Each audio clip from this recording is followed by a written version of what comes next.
Hello, everybody. This is the Let's Get To It channel reviewing Oldboy, a Korean film. This is our first foreign film. Today with me, I have Jonathan, myself, and PJ, our special guest.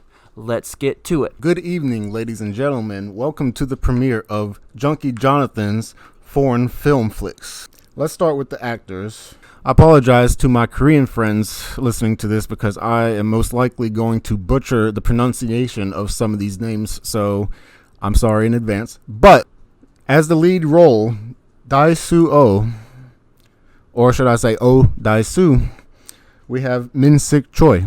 Coming in second, we have Ji Tae-yu as Woo Jin Lee, who would be considered the antagonist of the story. For our third actress in the movie, we have Hee Jong Kang as Mito, who accompanies Oh Dae-soo through his journey to achieve revenge. This movie is a really good one. The baseline story is this man walks around, he gets drunk, he gets put into a police drunk tank. Then all of a sudden, it takes a really quick turn. He gets kidnapped, and he's left in this room for an amount of years. He also practices, he draws a figure on a wall so he can practice martial arts in there. But he's never explained why he's in this room. And then just one day, he's let loose. And this whole story is about him trying to find and get vengeance on the person that kidnapped him and took about 15 years of his life. Throughout it, it's emotional. It has its twists and turns. It has its psychological manipulation in it. It has a lot of things that you should not watch with anyone under the age of 18. We have the question, what kind of movie is this? I have known about this movie for a while now, and I find it's very close to me because I never watched a lot of scary movies or like thrillers growing up. I was always kind of like pushing that to the side, and then I was introduced to this, which opened a whole new door to me because it was just the feeling of it. It was somber, it was dark, but at moments it had its light side too. Like you can see like forces of dark and light kind of fighting with each other. You see the light in nature, and then you see the darkness on his path to revenge, to take back what he lost for the last 15 years of his life. This question might be inadequate, but I'll try. This movie, is it more like a horror, like a supernatural sense, or is it more of a, I guess you say like life or just action based? It's not supernatural whatsoever. He is just a regular person who has a big mouth, if you would like to say. This movie, it's actually a revenge plot on him, that what he said when he was in like high school. Yeah, there is the main villain in it has this long revenge plot for this man because he did something to him. I shouldn't even say something to him. He blames the death of his sister on him. And what is that his sister and him had a secret, and he ran out and told it, and rumors started, and one of the rumors became true, and the sister killed herself. And he's blamed, what's his name? Oh Dae-soo. He blamed Oh Dae-soo for the death of his sister. No supernatural. It's actually a kidnapping story. Is there a movie that's like American movie that you can compare this to?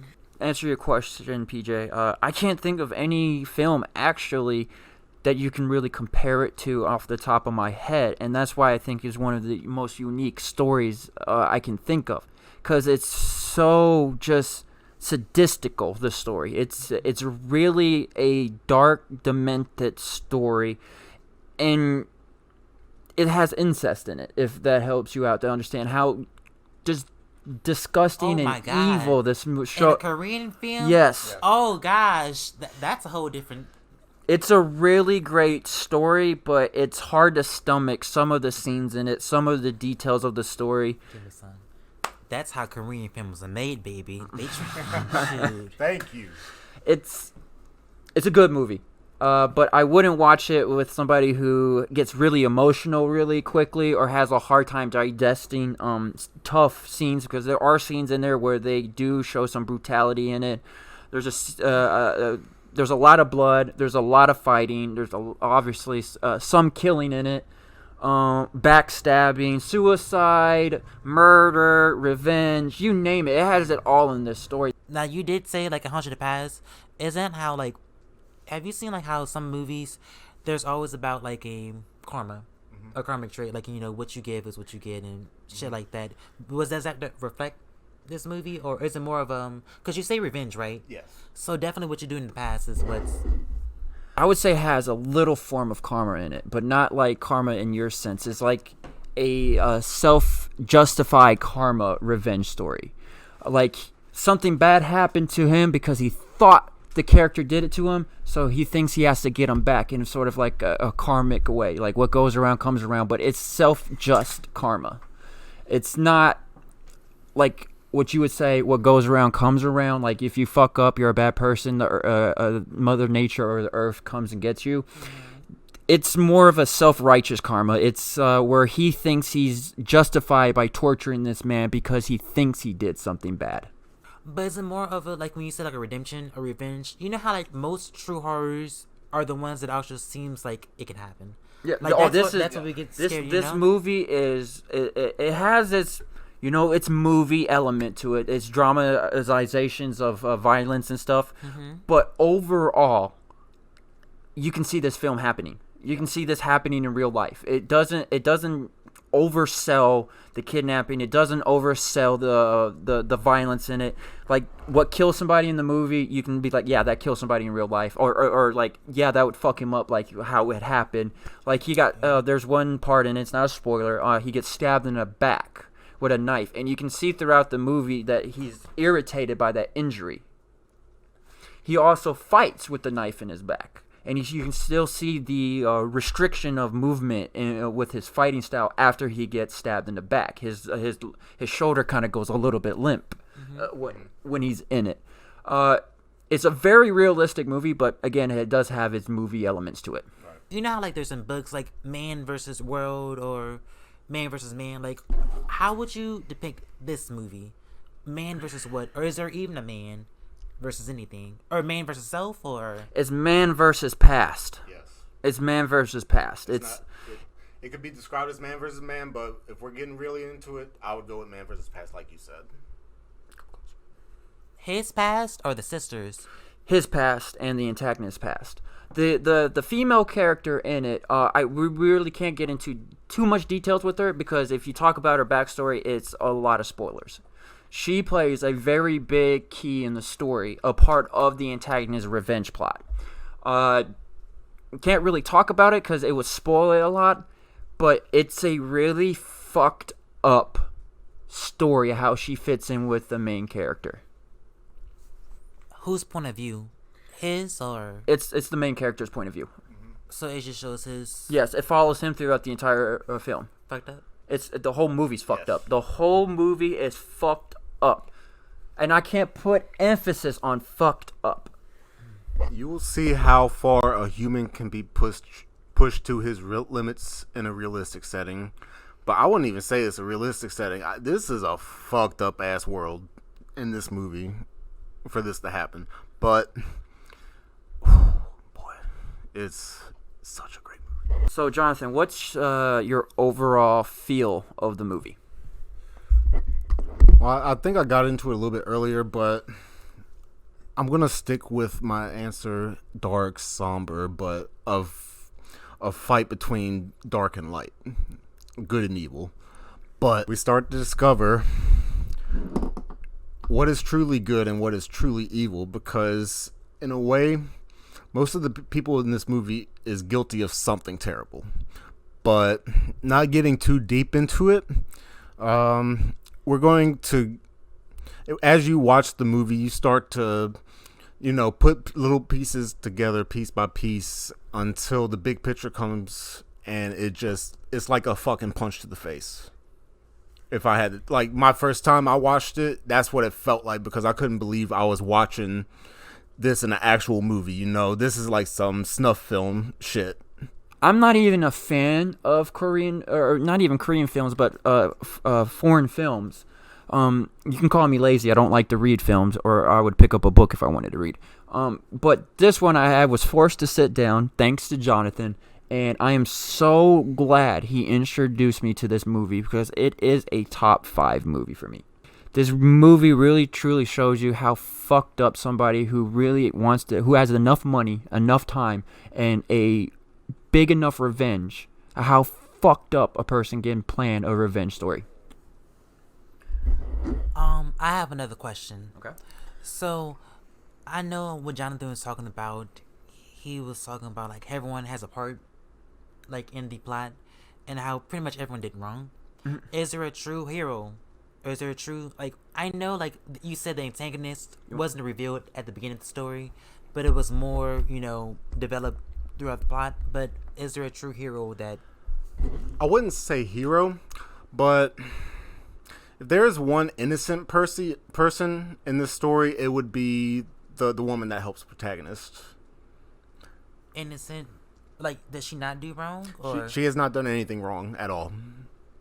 At all. One of the best things about the movie is because it doesn't really have a true defined hero.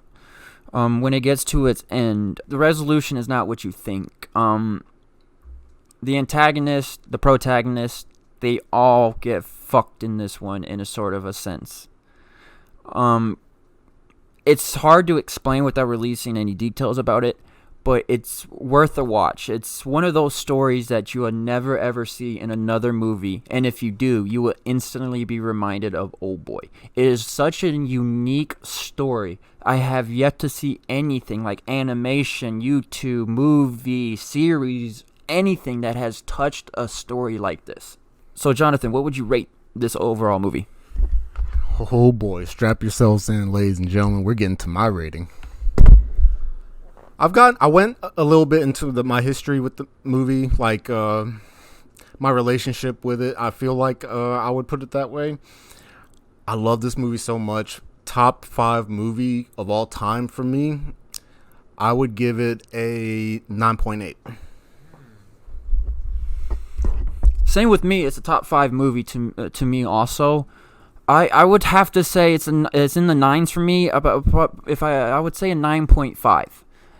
Great movie. What is lacking is it's if you really want to play devil's advocate, you can see if you rewatch some of the scenes, you can see some of the lazy acting in it. Some of the side actors and actresses lack the acting in it, but the main characters bring their fucking A game in this one.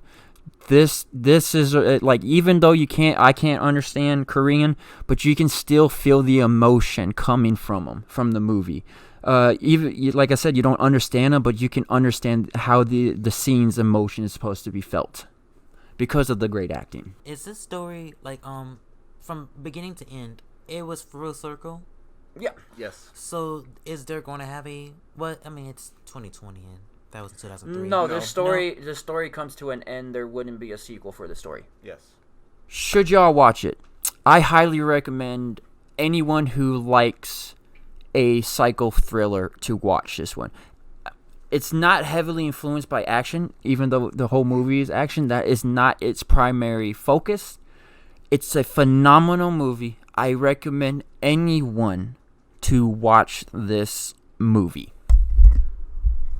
I agree with Darren on the basis that you have a very strong stomach for this movie and a very strong mind, because if you go into this lacking, you're going to question a lot of stuff. So just be ready for it.